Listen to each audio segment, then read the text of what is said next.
اب جتنے بھی لوگ بیٹھے ہیں، ہماری خواتین بھی، اللہ نے ہم سب میں لیڈر بننے کی صلاحیت دی ہے. کیونکہ یہ یاد رکھیں، ہم اللہ کی سب سے عظیم مخلوق ہیں، اشرف المخلوقات. تو جب اللہ نے فرشتوں کو کہا کہ انسان کے سامنے جھکو، اور جب ابلیس نے انکار کیا تو اللہ نے کہا فرشتوں کو کہ تمہیں بھی نہیں پتا کہ میں نے انسان کو کتنی صلاحیتیں دی ہوئی ہیں. مشکل اور مسئلہ یہ ہے کہ ہمیں بھی نہیں پتا کہ اللہ نے ہمیں کتنی صلاحیتیں دی ہیں. اور وہ کیوں نہیں پتا؟ کیونکہ ہر انسان کے سامنے دو راستے ہوتے ہیں. آپ جب نماز پڑھتے ہیں تو آپ صرف ایک چیز مانگتے ہیں کہ اللہ ان کے راستے پہ لگا جن کو تو نے نعمتیں بخشی. اس راستے پہ نہیں جو تباہی کا راستہ ہے. تو جو تباہی کا راستہ ہے، نوجوانوں سنو، یہ ہاتھ ادھر نہ لاؤ، سنو میری بات.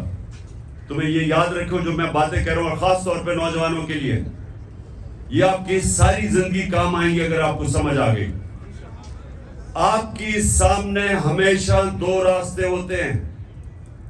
ایک آپ کی عظمت کا راستہ ہے، ایک آپ کی تباہی کا راستہ ہے. اور نماز میں ہم مانگتے ہی ہیں کہ اللہ ہمیں وہ عظمت کا راستہ دے. مانگتے ہم نعمتوں کا راستہ ہے، اور چاہتے ہیں ہم وہ تباہی کا راستہ، کیونکہ وہ آسان راستہ لگتا ہے. مثلا مجھے کوئی موقع ملا، میں کوئی ایسی پوزیشن میں ہوں، گورنمنٹ پوزیشن میں ہوں، میں تھانے دار ہوں، پولیس میں ہوں، میں فوجی ہوں، جو بھی ہوں، ہر وقت مجھے موقع ملے گا ناجائز قسم کا پیسہ بنانے کے لیے. لگے گا وہ آسان راستہ ہے، رشوت دوں گا ایک دم پیسہ آ جائے گا، لیکن وہ آپ کی تباہی کا راستہ ہے. جس وقت آپ وہ آسان، جو آپ کو راستہ آسان لگتا ہے وہ لیں گے، وہ اصل میں آپ کی تباہی کا راستہ شروع ہو جاتا ہے. کیونکہ قرآن کی ایک اور آیت ہے کہ جس چیز کو سمجھتے ہو تمہارے لیے بری ہے وہ تمہارے لیے اچھی ہے، اور جس کو تم اچھی سمجھتے ہو وہ بری ہے. اس کا کیا مطلب ہے؟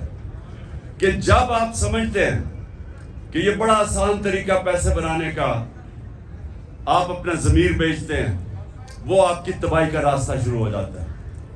جو لیڈر ہے وہ ہمیشہ وہ راستہ لیتا ہے جو اللہ کہتا ہے کہ تمہاری عظمت کا راستہ ہے. اور وہ راستہ کس کا ہے؟ کس کا راستہ ہے؟ وہ کس کا راستہ؟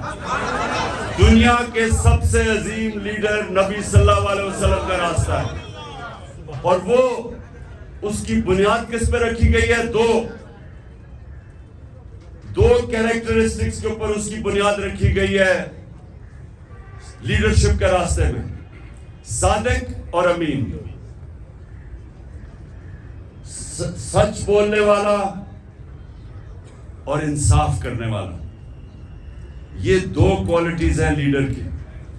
جو بھی آپ میں سے لیڈر بننا چاہتے ہیں یہ یاد رکھیں، آپ کو یہ دو چیزیں، سچائی، جھوٹا لیڈر نہیں ہو سکتا. جب جھوٹا لیڈر ہوتا ہے تو وہ لندن میں جو بھاگا ہوا وہ بن جاتا ہے.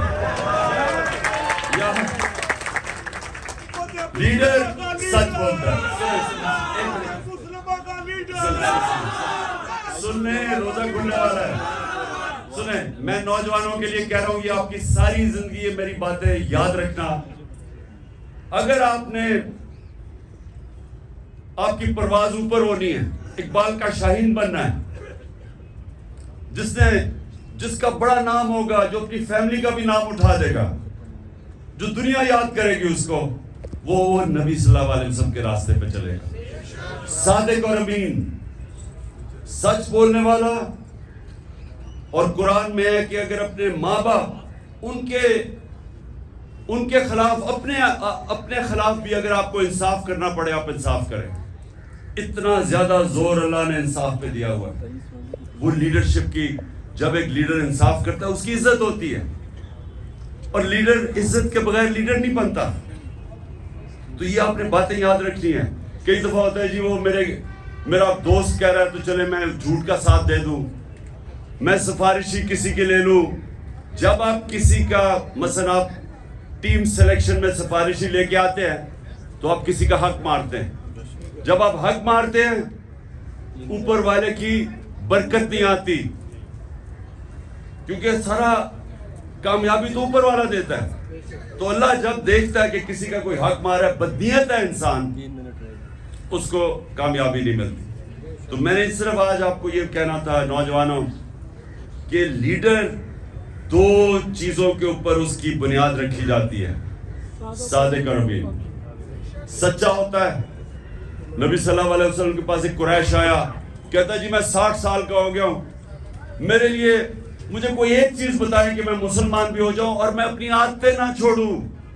میں اب 60 سال کا اپنی عادتیں نہیں چھوڑ سکتا. تو انہوں نے کہا اگر ایک چیز مسلمان ہونے کے لیے ہے تو سچ بولو. سچ میں بڑی طاقت ہے، کیونکہ اللہ الحق ہے، اللہ سچ ہے.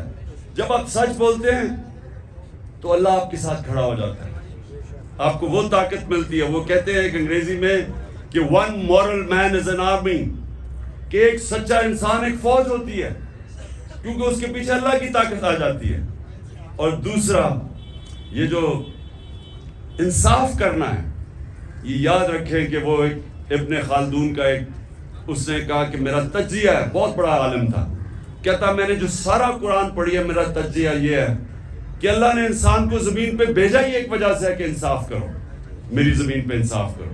یہ دو چیزیں یاد رکھیے نوجوانوں، ان دو چیزوں پہ کھڑے رہو، آپ کی معاشرے میں عزت بڑھنی شروع ہو جائے گی. گاؤں کے اندر ایک لوگوں کو پتہ چلے جی وہ آدمی ہے، جو بھی مسئلے ہوتے ہیں وہ ادھر پہنچ جاتے ہیں ان کے مسئلے حل کرنے کے لیے، وہ سچا آدمی اور صادق اور امین ہے. سارے گاؤں اس کی عزت کرتی.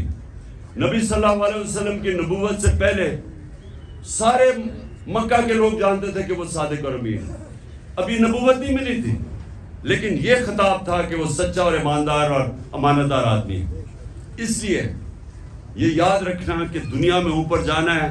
اچھا یہ سچ بولنا آسان نہیں ہے، مشکل ہوتا ہے، طاقتوں کا سامنا کرنا پڑتا ہے. آپ کے اوپر یہ جو گھر کے اوپر حملے ہو جاتے ہیں، ٹیئر گیس شیلنگ ہو جاتی ہے، لیکن یہ کوئی فکر نہیں، کیونکہ ہمارے نبی صلی اللہ علیہ وسلم نے بڑی مشکلوں کا سامنا کیا تھا.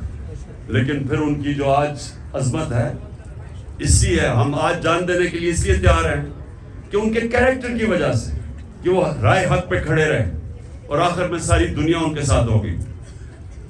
دعا کریں گے اور پھر انشاءاللہ روزہ کھولیں گے.